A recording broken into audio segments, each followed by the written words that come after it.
Hello, virtual Chattanooga, and welcome to the Q&A for the brilliant minds behind the third Sunday in October, parts 5 and 1, which you have just seen.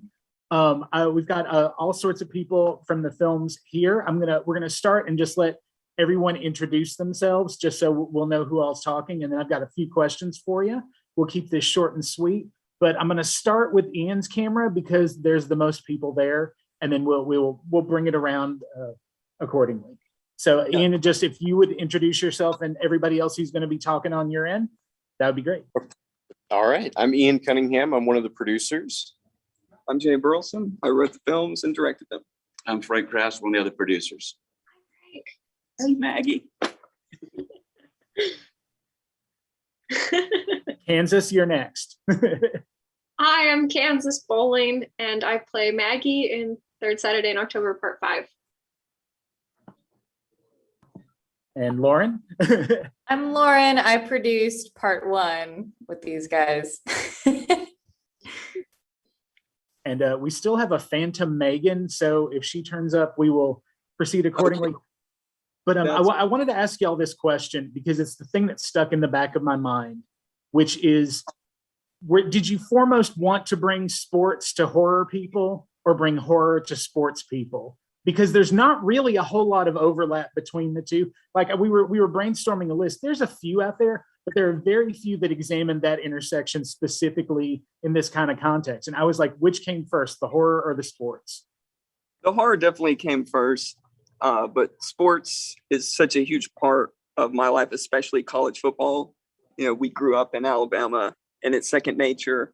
And I also love the title, The Third Saturday in October, which is the name of a rivalry game down here in the state of Alabama.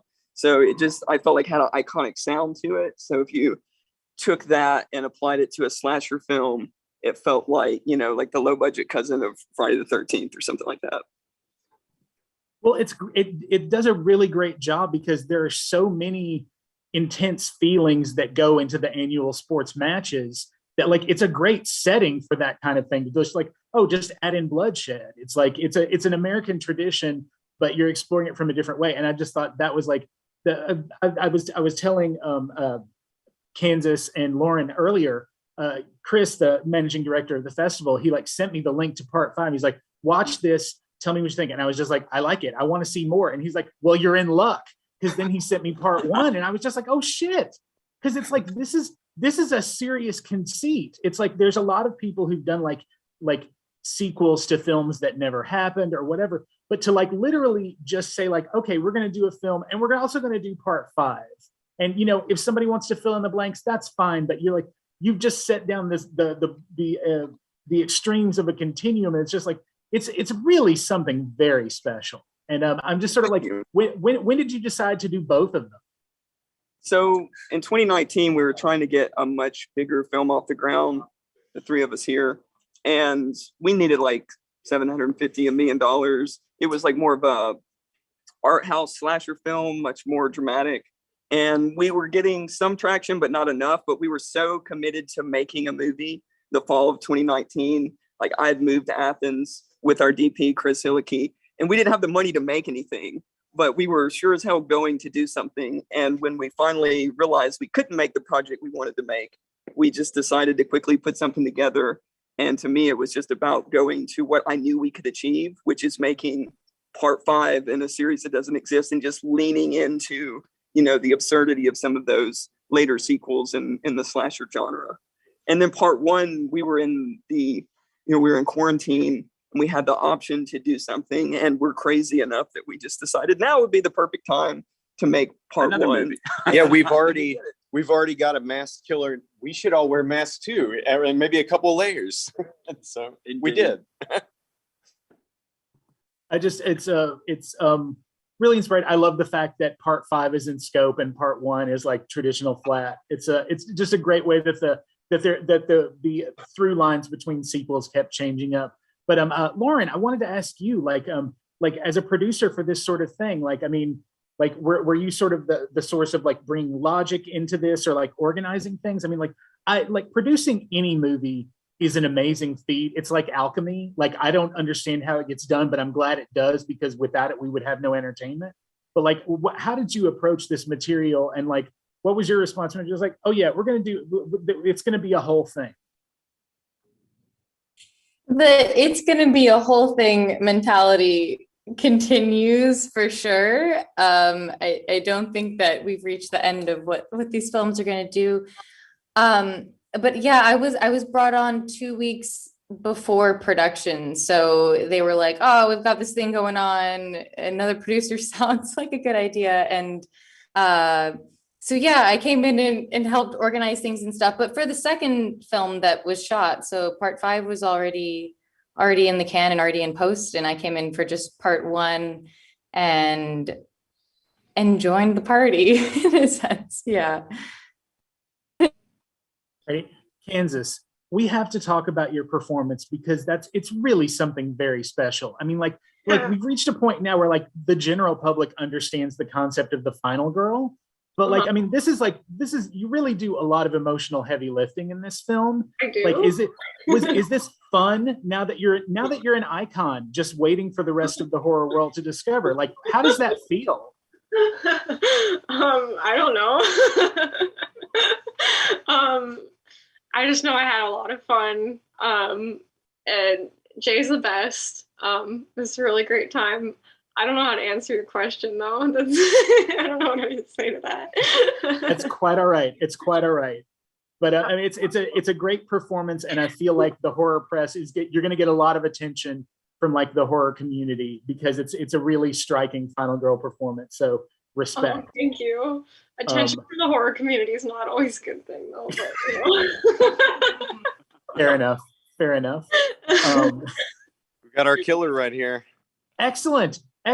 Well, let's talk to you. How does it feel to be a new horror icon? How does it feel to be like the new killer in the horror world? Oh man, it's like a dream come true because I'm like the nicest person outside of the street. It's like once they say action, I go into this Michael Myers, Jason mode. Excellent.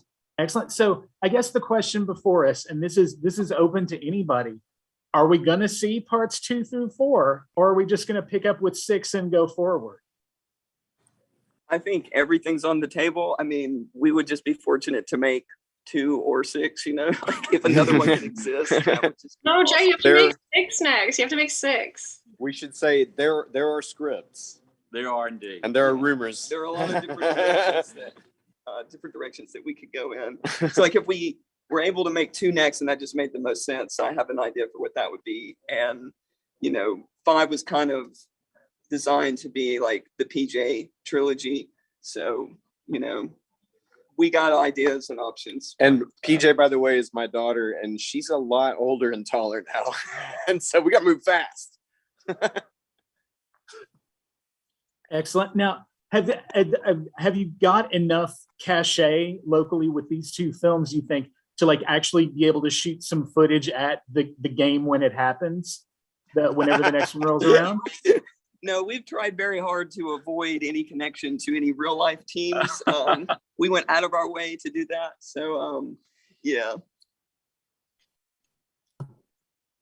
Excellent. I mean, to answer your question, it could be really funny to get more excessive as the series goes on and get to the point where we're disappointing the fans by staging an actual football game, and they're gonna be like, oh, remember when they only showed glimpses of it? You know, we've talked about that.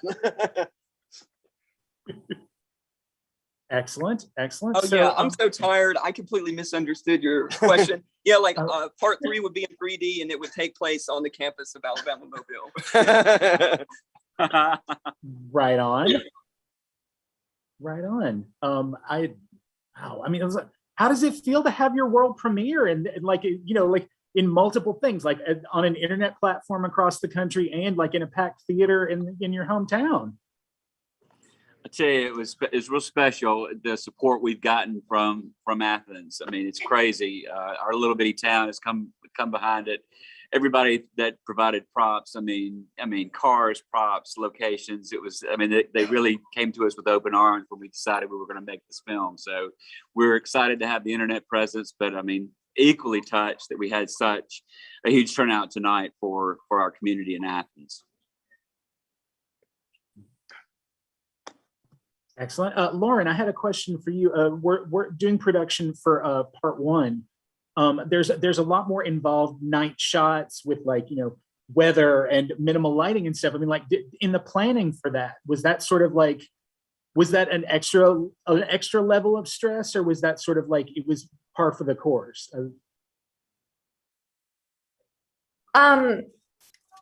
I would say any sort of indie feature film is going to be challenging no matter what.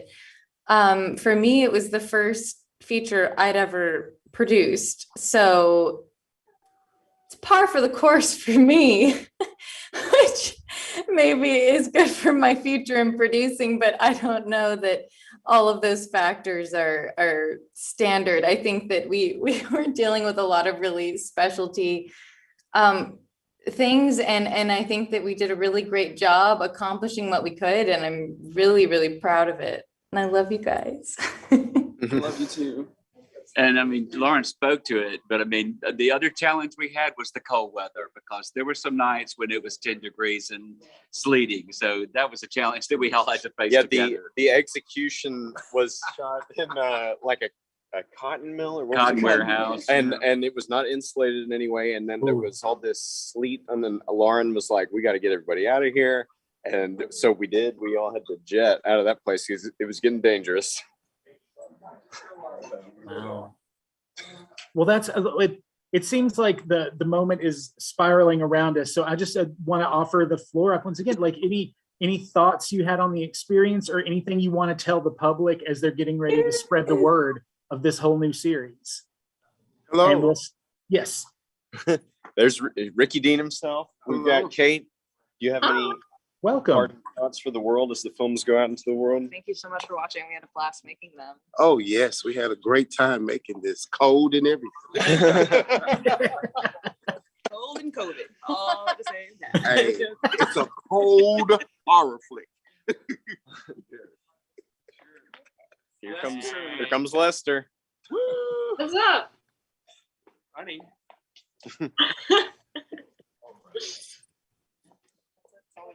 Sorry, that's all I had. I just wanted Sorry for the chaos.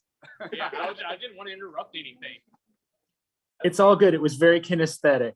But yeah, I want to thank y'all for letting us premiere the film like this. This is a wild experience. Nobody's ever done anything like this, premiering two films that not directly connected in the series before. And it's just, I'm in awe of the work, and I can't wait for like the rest of the world to be talking about it.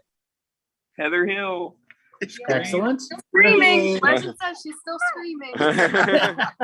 We're very thankful to have been involved with the Chattanooga Film Festival, and there was just such a warm reception from everybody at the festival, and we knew that we were in a good place because you guys really wanted us, and that meant a lot to us. Yes. Absolutely. Well, you've done a lot to be proud of, y'all, and thank you for letting us be part of it. And y'all have a great night. Well done. Right.